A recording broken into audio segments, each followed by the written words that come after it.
you're watching this and you don't know who Sam and Max are, then I have some serious questions for you. Mostly because I have little to no actual following on here, and the only reason you would be watching this is if you already know the series. I want to examine every little bit of official Sam and Max content available on YouTube. So sadly I won't be covering comics, cause they're expensive as hell and I'm dirt broke. And I have the long-term memory of a brain-damaged sardine.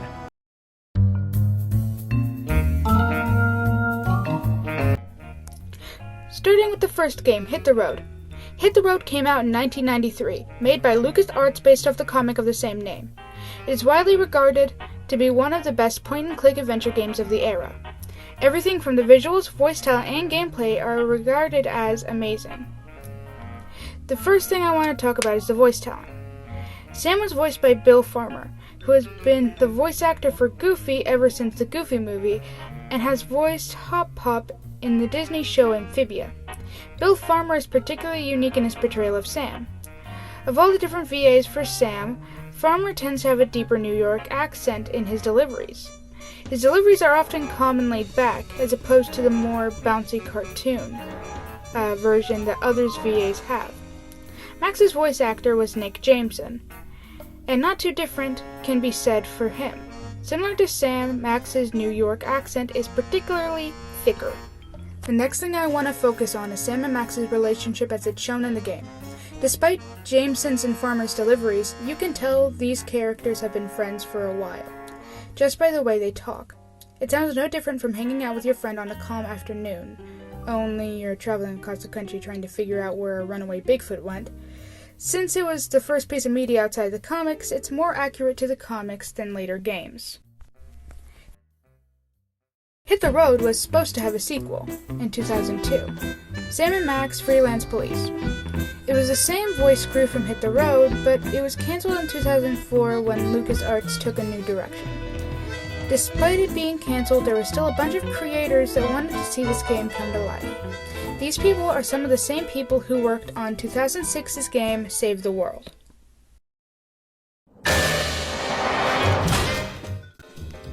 Sam and Max Save the World takes a whole different direction. Now, this game is where I would say historical context is key.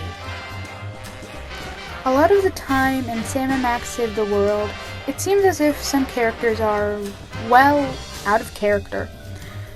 But I believe this is perfectly normal for the time. In the late 2000s and early 2010s, it was becoming cool for teen boys to lack meaningful emotion and strive to be as politically incorrect as possible.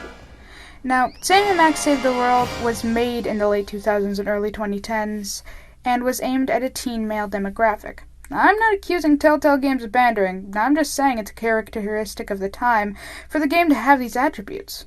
So, if there's any piece of media that I would take with a grain of salt, it would be the Telltale Games. The Telltale Games take a different approach to both Sam and Max's personality. Sam, who is voiced by David Nolan, is a straight man, and Max, voiced by Andrew Chaikin in the first episode and William Katzen in the rest, is seen as a lot more politically incorrect and apathetic. They're seen as foils for one another, and they bounce off each other in their own unique ways that others don't seem to do. Unlike Farmer and Jameson, Nolan and Katzen have a bit more bounce to their performance. They're a bit more cartoonish without really being cartoonish. The first two seasons don't focus on emotion and just focus on their silly antics, so their performance were mostly upbeat. But season 3 hit a different note. Season 3 is seen as the saddest season of the trio. It's the end, it's game over, it's the game a lot of us want a season 4 to.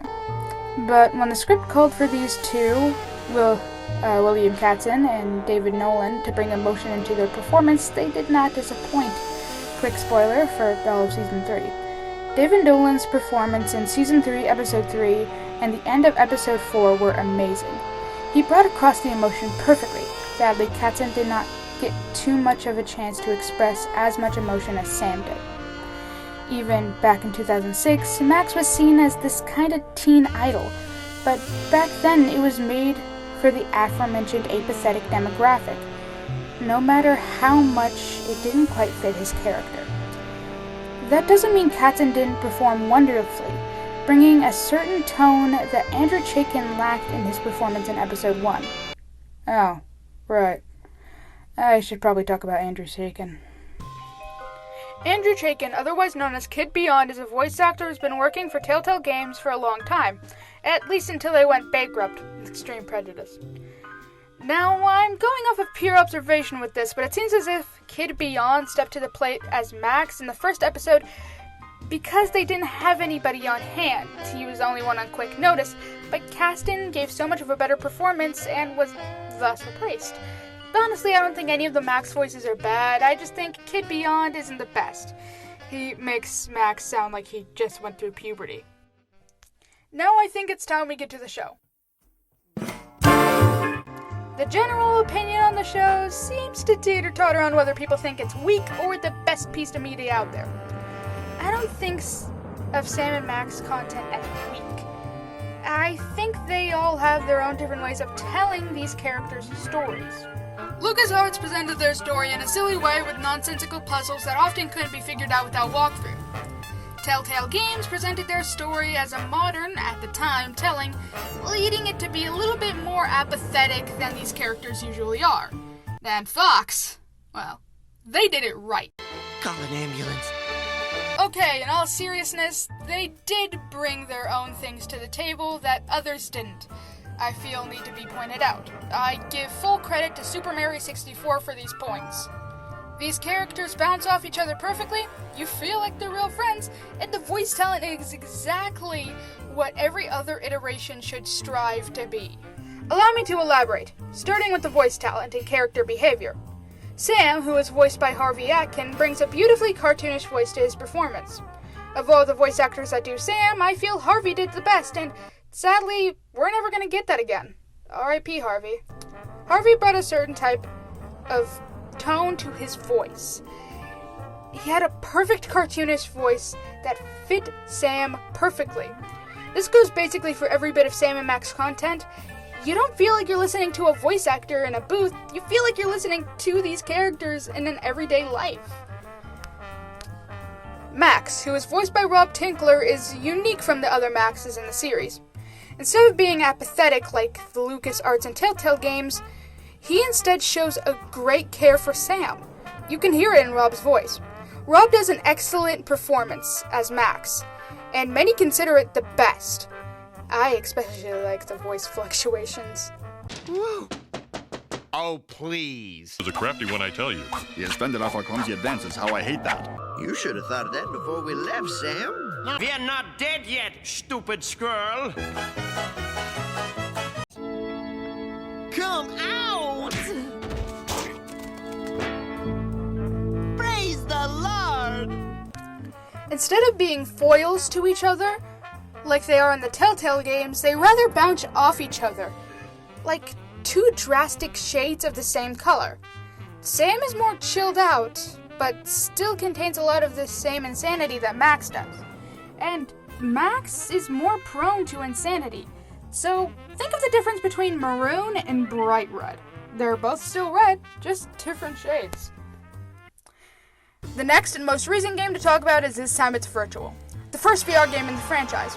Despite being the actual first VR game, Sam and Max are no strangers to the concept of virtual reality, referring to the medium in both Hit the Road and Sam and Max Save the World Episode 5 Season 1. In this game, you get repeatedly mocked by Max and sometimes Sam. It does do damage to your self-esteem.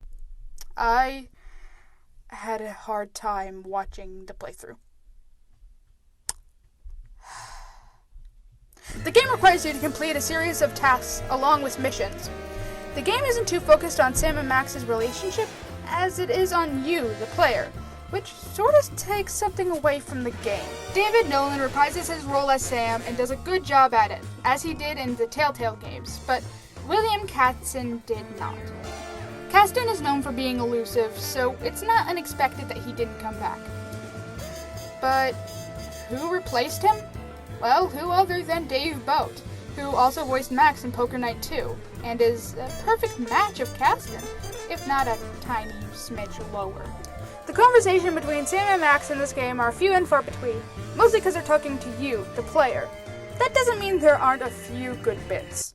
Where were you keeping that, Max? It's classified, Sam. Also horrifying.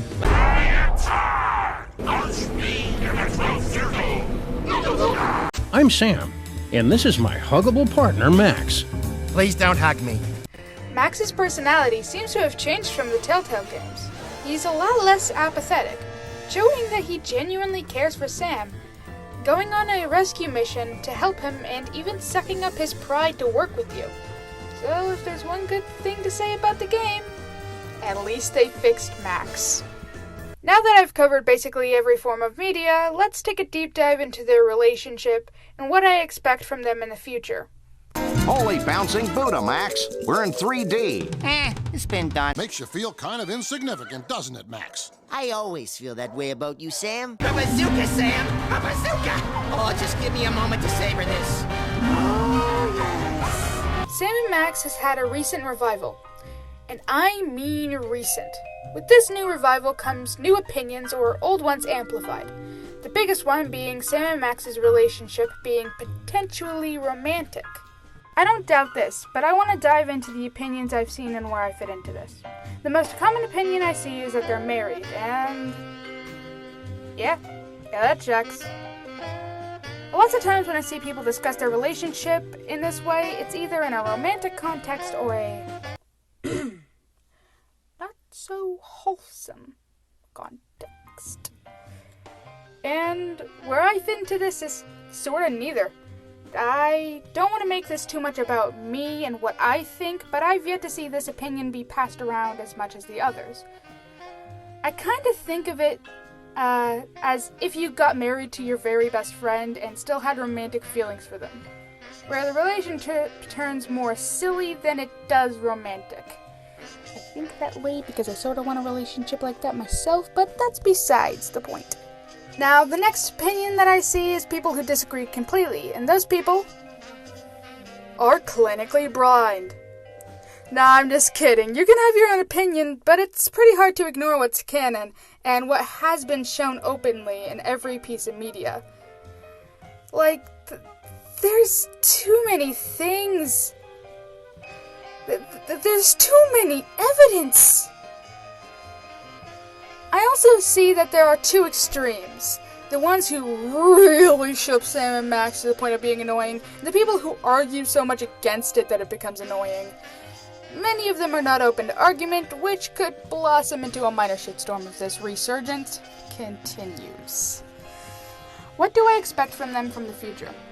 I don't think there's going to be another cartoon. I don't even think that was a discussion. I just wanted to say that right out of the gate. There's already been a new game, but I'm expecting another. I think that if Skunk Ape Games, the revised Telltale, were to make a longer game, it would be more geared to the current fanbase. It would be more politically correct than the Telltale games were, and it would most likely include a little bit more explicit canon about Sam and Max's relationship, because that's what the fandom is currently focused on. The reason why I think the VR game isn't the type of game I'm talking about is because VR is necessarily short.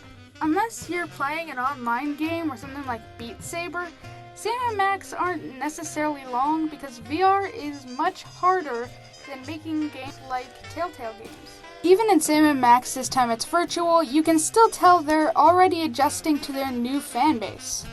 It was playing when me and my girlfriend met. Or maybe it was my boyfriend. It's so hard to tell with us, am I right?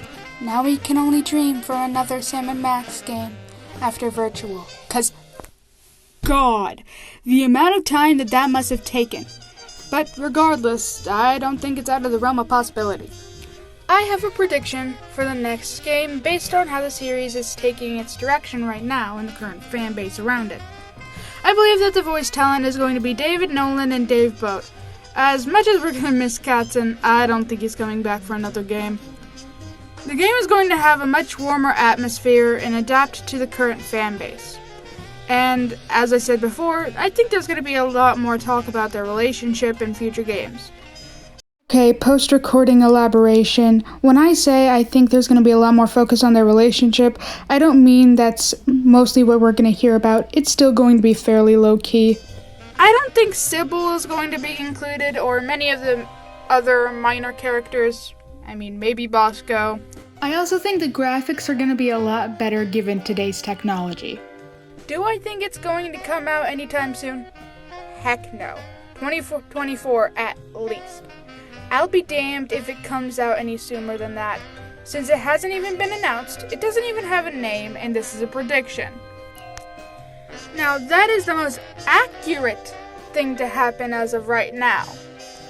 But what I'd like to have happen is both Bill Farmer and Rob Tinkler in the next game. Nothing more. That's all I really want. They just have cool voices. I want to see them again. Another random tangent. Max's voice actors rarely come back to reprise their role. Nick Jameson never came back, nor did Rob Tinkler. Kasten only came back for Poker Night Inventory. So far, the only consistent one is Dave Boat, who is voiced for the VR game and Poker Night 2. And there's Andrew Chaikin, who voiced for one episode of Season 1 and then never again. Meanwhile, most of every Sam voice actor has reprised their role.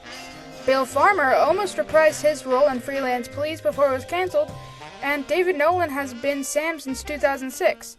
And as I talked about, sadly, Harvey never got the chance to do Sam again. Nothing about it, I just thought it was interesting. Well, that's the end of my incoherent rambling. Thank you for sticking around this long, if you even stuck around. If you even watched. I really just need to get this out of my head and onto paper. But thanks for listening anyway.